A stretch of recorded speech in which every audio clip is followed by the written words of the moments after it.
got a few stories for you this morning. Many years ago, in the land of Lydia, there was a beautiful garden.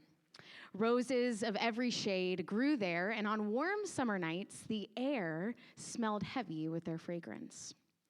The garden belonged to a palace, and the palace belonged to a king whose name was Midas. He was, it is true, rather a greedy king, but on the whole, no better or no worse than any other man. Midas had a loving wife and a daughter he adored, but he was still discontented. He wanted to be the most powerful king, and he wanted everyone to envy him. One day, he was walking through the palace gardens and came upon a satyr named Silenus. The satyrs were strange and mischievous creatures, half man, half beast, who roamed the world in search of adventure. Midas frowned, angry that someone would be sleeping in his garden without permission. "Disgraceful," said Midas to Silenus. "I shall send word to your master at once." Silenus began to look very worried, for his master was Dionysus, a god who was not only very powerful, but quick-tempered. "I beg you, please don't do that," he cried. "He will be angry with me. Suppose we make a bargain. If you will overlook my foolishness, I will entertain you with the strange and wonderful tales, better than any you have ever heard before." Midas agreed, and the satyr stayed on at the palace. At the end of the week, Midas sent back the satyr to Dionysus. The god was very fond of Silenus, and despite his many faults, he was pleased to see him. And so, seeing that he was safe and sound, he wanted to offer Midas a gift for taking care of this satyr. And he offered the king a gift, any that he cared to name. Any gift he cared to name. What a marvelous opportunity. He pondered for a whole day and a whole night, and then asked Dionysus if he could make a wish. The god agreed, and Midas asked for the power to turn whatever he touched into gold. The god granted his wish, and Midas was jubilant. Imagine a king with a golden touch. He would be the most wealthiest and the most powerful man in all the land. The king began to experiment with this new gift, and he hurried into the garden where he touched the roses and realized the bush turned into gold. One after another, he touched bush after bush, and before he knew it, the entire bush, his entire rose garden, was turned to gold. Suddenly, he looked around doubtfully, for gone was the beautiful fragrance of the flowers. The garden was still and lifeless. Inside the palace, the king called for a goblet of wine, and as soon as it touched his lips, it turned to gold. A terrible thought occurred to him. What will happen when I eat? With trembling fingers, he reached out to touch that apple in the bowl, and as he touched it with his fingers, it turned immediately to gold. "What have I done?" he whispered. "If I cannot eat, if I cannot drink, I will surely die." He knew that he had made a terrible mistake and decided to beg Dionysus to take this gift back. "I will go to him at once," he cried, but his decision came just too late. For at that very moment, his daughter ran into the room. He cried, "Stay away from me," but before she took notice, she threw her arms around him and immediately turned to gold. His daughter was now a gleaming but a lifeless statue, and the king stared at her in horror. "What have I done?" he said, kneeling beside her. His grief was so great that no one could console him. He hurried to the palace of Dionysus and threw himself at the god's feet and said, "Forgive my stupid greed. Tell me what I must do to save my child." Dionysus told him, "Find the river Pactolus and wash yourself in the waters," Dionysus said. He spoke truthfully, for upon washing himself in the waters, he realized he no longer had the power to turn things to gold. He began to joyfully make his way home, and upon approaching the palace, Midas's daughter ran up to him. He lifted her into his arms, and he carried her into his garden. Overjoyed to hear her laughter once more, he sighed happily and breathed in the fragrance of the flowers once again. "I have learned my lesson," he said softly. "I am now content." Long after, but still very long ago, there lived on the banks of the great river on the edge of the wilder land a clever-handed and quiet-footed little people. I guess you could say they were hobbit-like. There was among them a family of high repute, for it was large and wealthier than most, and it was ruled by a grandmother of the folk. The most inquisitive and curious-minded of that family was called Smeagol. He had a friend called Deagle of a similar sort, sharp eye, but not so quick and strong. One time they took a boat and went out to the Gladden fields, where there were great beds of irises and beautiful flowering reeds. There, Smeagol got out and was nosing around the banks, but Deagle decided to stay in the boat and fish. Suddenly, a great fish took his hook, and before he knew where he was dragged to the bottom of the riverbed. Then he let go of his line, for he saw a beautiful gold ring. Then up he came spluttering, the ring shone glittering in the sun, and Deagle's heart was glad. But Smeagol had been watching him from behind the tree, and Deagle gloated over the ring.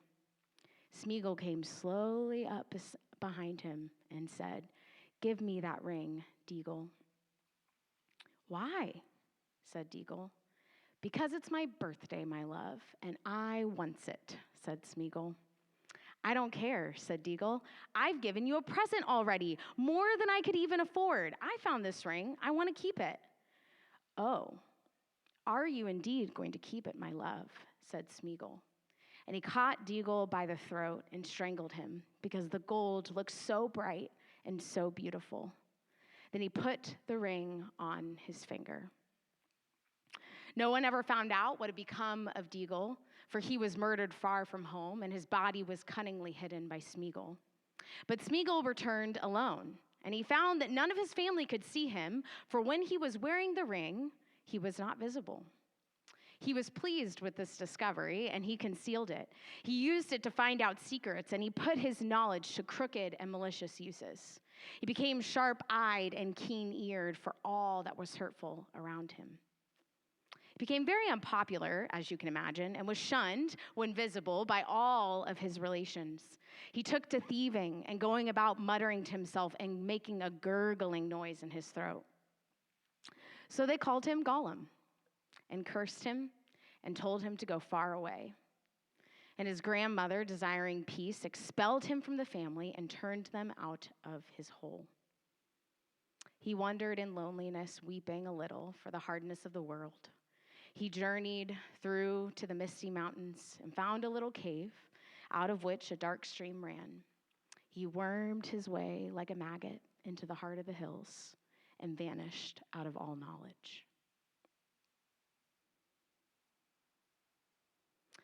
Elizabeth Holmes is an 18-year-old freshman at Stanford University, where she studies biotechnology. But tonight, she finds herself in Houston, Texas, celebrating Christmas with her family. For days, she's been eager for this very moment because something important is going to happen. She has something very important to share. Holmes lays down her fork and her knife and glances around the table and says, "Hey, everyone stop. I have something I want to share with you." Holmes's brother and mother and father turn towards her. She feels a jolt of nervous excitement and says, "So I've been thinking a lot about this, and I've made the decision. I'm going to drop out of Stanford." Holmes's father sets down his fork and says, "Liz, what are you talking about? Why would you drop out of Stanford? Wasn't that your dream?" "No," she says, "my dream is to become a billionaire." Her father laughs. "Liz, how are you going to do that without a college degree?" Bill Gates, Michael Dell, Steve Jobs, she said, they all dropped out and all of them founded their own companies before they were 30 years old. And I can't fall behind. I can't just sit around some college and waste my time. I've got to get building. I mean, look at our family. were built with entrepreneurs. Our family started the Cincinnati General Hospital and the Fleischmann Yeast Company. Being an entrepreneur is in my DNA. Liz, says her father, happiness does not come from money or possessions. It comes from purpose, having a meaningful life. If you want to make a splash, that's fine, but don't do it for profit. Do it to improve the world. 1 year later, in the year 2003, Holmes dropped out of Stanford and set out to build a product that would revolutionize the healthcare industry. Her company, Theranos, worked to develop a new blood testing technology, which in theory could diagnose a wide variety of illnesses with just one single drop of blood. To build her company, Holmes courted a series of Silicon investors with her charisma and with inflated projections about what would happen once her company launched. She had one really big problem, though. Her blood testing technology didn't work. In fact, it never worked. Holmes didn't set out to commit fraud. She set out to change the world, just as her dad told her to. But her drive to be rich and famous caused her to cut corners she never imagined she would. In order to keep the business afloat, she continued to cover up the reality that her blood testing technology would never work. But before her deception was revealed, Elizabeth Holmes grew to become a celebrity, an icon of a tech industry, the billionaire she always wanted to be. By 2015, almost 12 years after the beginning of this deception, she was heralded as a visionary. Forbes actually named her the youngest ever self-made female billionaire. Yet for all of her public triumphs, Theranos' web of lies quickly caught up with her and was uncovered by John Carreyrou, a reporter for the Wall Street Journal. In the aftermath of Theranos was buried in lawsuits and eventually was debunked in 2020. In June of 2018, the Securities and Exchange Commission charged Elizabeth Holmes with what the agency described as the most elaborate years-long fraud they had ever seen. Theranos was eventually dissolved, and in 2021, Holmes' federal trial began. She's currently facing up to 20 years in prison at just the age of 38. They say that some of your best sermons come from your greatest weaknesses, which is why this final and fourth story is my own. On Friday, as I was getting ready to start my work day, my email pinged. I saw I had a notification, and I went to go open it. And what do you know? It's our tax accountant getting back to me on what we owe the federal government this year. Alex and I knew we would owe quite a bit of money. We would do a lot of 1099 work. And so, like good people, we've been saving up for it. I had made my projections. We had our budgets. We were good to go. And I open up this email, and I'm reading through it, and to my utter shock and horror, the amount is not quite, but almost double what I was anticipating. And immediately, as you can imagine, my heart sunk all the way down to my stomach. Those feelings of discouragement, frustration, annoyance, all of it began to flood my heart and my mind. It meant that the savings fund that Alex and I had been working towards for our 5-year anniversary trip this summer was going to have to be greatly reduced in order to pay and fork over the federal government everything that we owe them. And in that moment, although I was very angry at this situation, I have to admit the thing that angered me the most was that I still hadn't finished a sermon on the temptations of money. It's like, cool, awesome. In that moment, I either laugh or I cry, and I must admit, I did a little bit of both. You know, we hear it all the time growing up, right? Money does not bring us happiness. We read it in our bedtime stories, Jack and the Beanstalk, King Midas, right? We see it on the movie screen. We watch movies like A Christmas Carol or It's a Wonderful Life. We read literature like The Lord of the Rings, and we read the story of Gollum and the corruption that little piece of gold had on his heart. In the words of Scott McKnight, the way that money freezes our hands and feet and stiffens our hearts, just as it did for Gollum.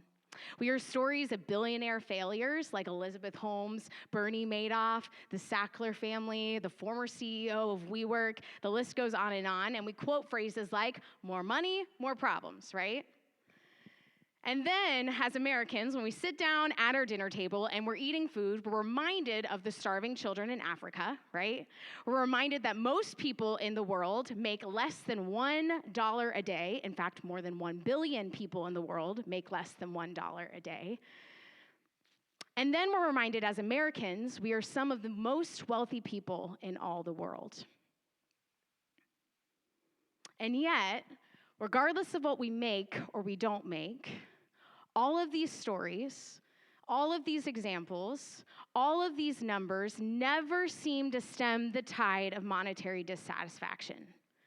That desire to just make a little bit more money, to just have that one thing that would finally make me happy. They don't stop us from our envy that we have for that Instagrammable house. They don't quench our thirst for that 6-figure salary. They don't decrease our desire to put in more hours at work to have that next great, awesome dream car. They don't quell my disappointment, my anger, and my dissatisfaction about not having this dream vacation in Florida on the beach and going to see Harry Potter World. So the question then becomes, how do we resolve this cognitive dissonance that we feel between the narrative that we're literally taught over and over and over and over and over again in our lives that money does not bring us happiness, and yet that feeling that if I could just have that one thing, my life would be better? The belief that money brings us happiness dates way back, all the way to Greek and Roman folklore, stories, all sorts of things that we can track throughout history, but it also shows up and appears in the pages of our Bible. We see it all throughout the Old Testament. We see it in the New Testament. In fact, Jesus references money over and over and over again. It's one of the topics he addresses the most in the Gospels. Specifically, we see a story in Matthew 19, verses 16 through 26, in which a rich young ruler comes to Jesus, and he says, "What must I do to enter the kingdom of heaven?" And Jesus simply says, "Go and sell everything that you own and come and follow me." The rich young ruler walks sadly away, not just because he has a lot of wealth, but because he realizes that his wealth has become more important than his God. The disciples then look to Jesus, and he says, "It is easier for a camel to go through the eye of a needle than it is for a rich man to enter the kingdom of heaven." The disciples look at each other astonished, and they ask a very simple but very powerful question. Who then can be saved? It's the same question I found myself asking as I was sitting and preparing for this sermon. How can I be saved? Jesus works to answer and address this question in our passage today, and in doing so, helps clarify the role that possessions or wealth should have in our lives. Jesus does this through 3 different scenes, the first of which is the storing up of treasures that we see in 19 and 20 and 21. The second is the eye of the body analogy that we see in verses 22 and 23. And then the last one is the warning of the 2 masters that we see in verse 24. A few things kind of just to note before we head into the explanation of this passage. The first is this. When we examine the body of Scripture, we actually learn that Jesus does not completely, keyword, completely reject wealth or wealthy people. So Jesus does have a strong criticism for wealth. He has harsh words of us for those of us that call ourselves Americans, effectively, or part of the wealthy class. However, that being said, he relied on the generosity of others. Jesus himself did not have very many possessions, and he did not have a home. So he relied on the wealthy donations of everyday people to ensure that he was able to live a full, meaningful life. We see this in the case of Zacchaeus, a very wealthy man who turns to Jesus, actually gives back much of the wealth he has unfairly taken. And then Jesus actually invites himself over to Zacchaeus' house with a bunch of his friends. Honestly, I imagine it was probably like 70 or so people, all come over to Zacchaeus' house to eat this very, very large meal. And I imagine he probably spent the night too and continued to do that multiple times throughout the course of his ministry. We also see this in the example of Joseph of Arimathea. Great honor is given to this very wealthy man because he chooses to afford the expense of burying our crucified Savior, Jesus. Similarly, we have to recognize that Jesus does not blanketly preach against owning possessions. Although he may call some of us to more of a life of simplicity, he does not call us to completely reject owning all sorts of possessions. But what he does do is help us understand where the place of those possessions lie in our heart.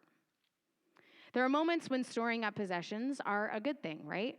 It's good to store up or save up for a down payment on a house. It's good to save up for a college fund. In the case of Joseph of Arimathea, it was good to save up for the monies that would be needed for Jesus' burial plot. There are moments when we do store up treasures to fulfill God's calling on our lives, to bring him glory and to serve others. But with those things in mind, we do get to what the heart of Jesus is saying here in this passage. In this first scene entitled The Storing Up of Treasures, Jesus specifically preaches against the idol of accumulation, the desire to acquire, the importance of the gathering of our earthly possessions. And everyone in America should wince because this is our greatest weakness. Jesus is not calling necessarily all of us to sell our possessions and to live as he did, but rather he is questioning the role success, awards, appointments, salaries, promotions, possessions, and or money have in our hearts. He's questioning the idol that all of these things have become. And in response, he creates this picture of a new way of living. He calls us to live simply. And in doing so, he argues that not only will we satisfy our deepest desires, but we will be able to focus on the kingdom of Jesus that is already here present among us and the kingdom that is yet to come. More on that in a little bit. Enter scene 2, entitled The Eye of the Body, in which Jesus uses this really bizarre analogy that sounds very foreign to our 21st century ears. You're probably like listening to Brad very eloquently read the scripture, and it got to that part, and you're like, what just happened? Okay, and then, back to Masters. Okay, I can track with that. The best way I know how to describe this is through the analogy of R2-D2 in Star Wars. Everybody remember R2-D2 whenever he projects a hologram, right? The hologram originates from inside R2-D2, and it gets programmed outward. In the first century, they actually believed that light originated from inside and then was projected out of the eye. I know that sounds bizarre to us, but if you have no understanding for the way in which the eye receives light or sees and refracts light, that would seem like a pretty natural thing to assume, right? It's like a TV screen. It's coming out from what I'm seeing. And so Jesus uses this idea, this R2-D2 hologram idea, okay? He uses this idea to help us understand what possessions can do to our heart. Since light is within us, the idea is that we would project or see light. However, when possessions corrupt our light, all we can do is project darkness. Jesus is warning us here how outward possessions can easily corrupt our inward hearts until all we produce is darkness. When possessions become an idol and occupy effectively the place that God was designed to occupy, we begin crossing lines we never intended to cross. Just ask Elizabeth Holmes. I guarantee you when she started Theranos, she never, ever, ever thought she would create one of the biggest fraud scandals in United States history. See, possessions are mysteriously idolatrous. They have a hold over our heart unlike very few things do. They have the ability to quickly move from secondary places in our life to primary ones in our heart. And it's with that Jesus moves into scene 3, entitled The Warning of Two Masters. Jesus says, no one can serve two masters. You either love God or you love money. You can't love both.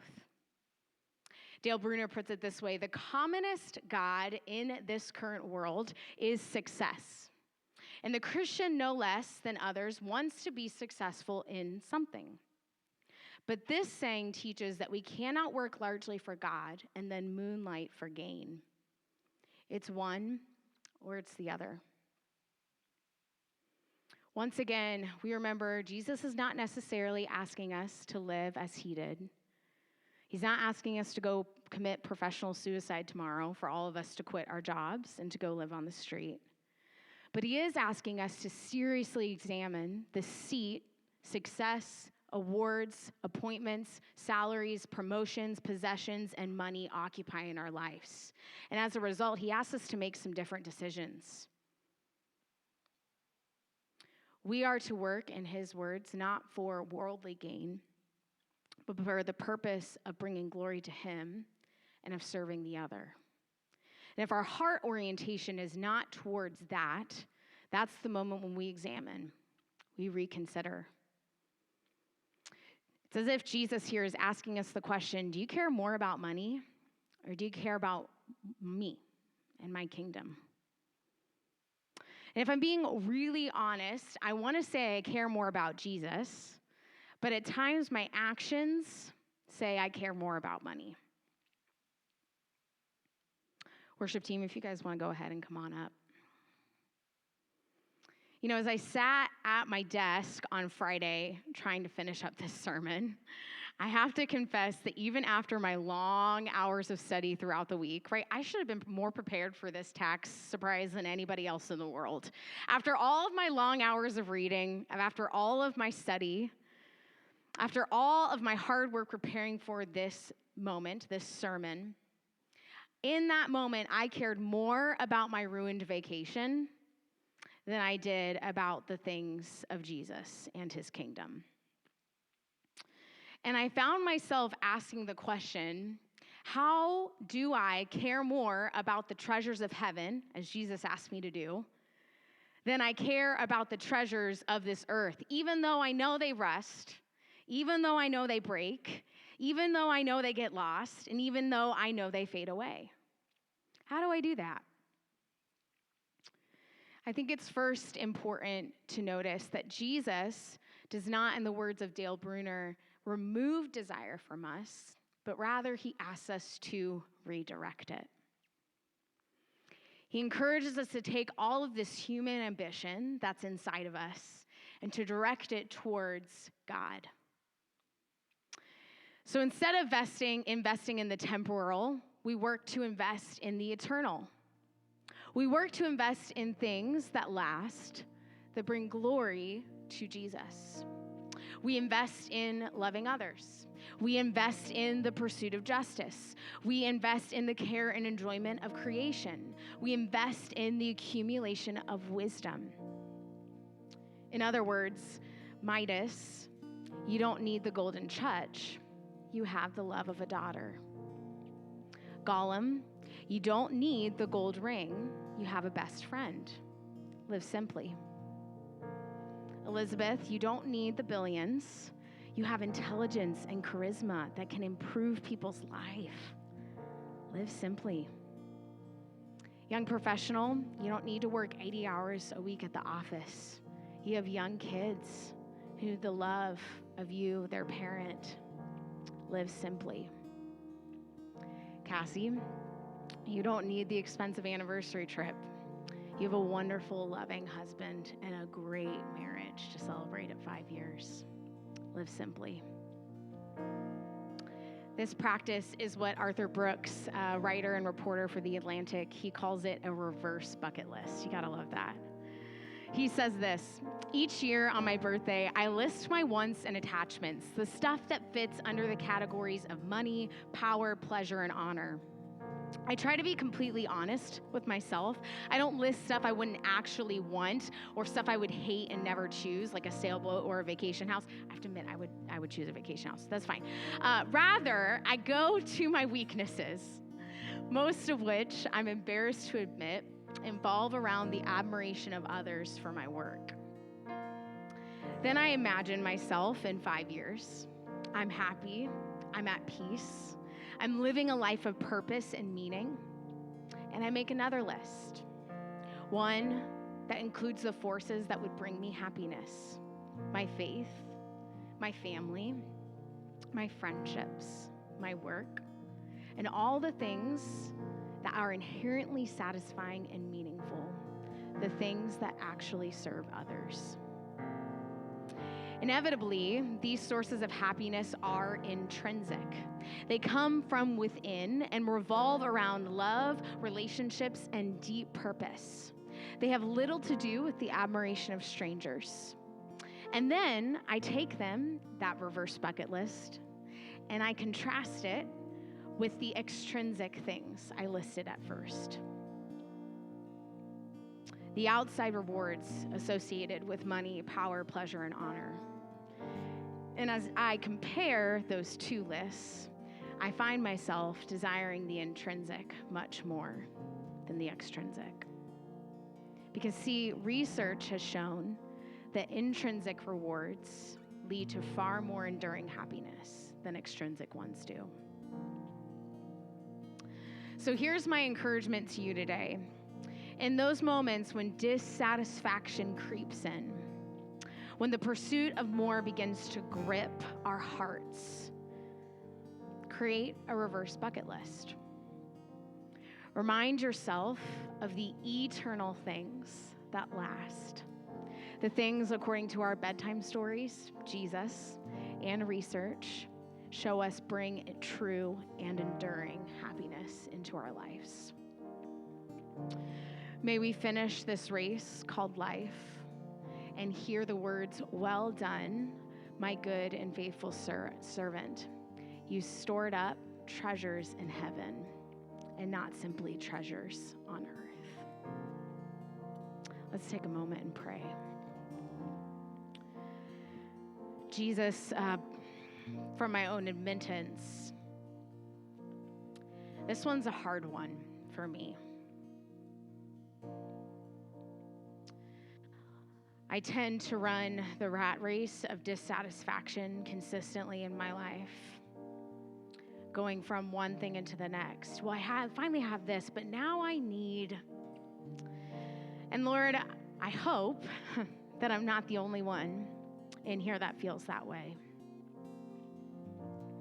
So I ask Jesus right now, wherever we may find ourselves, no matter how much we do or do not make, no matter what financial freedom we do or do not have, that you would remind us today of the fleeting power of treasures here on earth. That money is such a little thing as we pray week in and week out. Lord, I pray that you would remind us now here in these moments as we prepare to confess and take communion that you, Father, produce the most wonderful treasures. The treasures of love, the treasures of friendship, the treasures of true family, whatever that may look like for us. The treasure of serving others, of bringing glory to you. Now, in this moment, Jesus, I pray that as mysteriously idolatrous as our earthly treasures may be, that you would begin to remove the grip of those things from our hearts and remind us of the beautiful downward motion of your kingdom. One that doesn't need to continually seek the higher status, the better job, the better house, but one that continually works towards serving the other and serving you.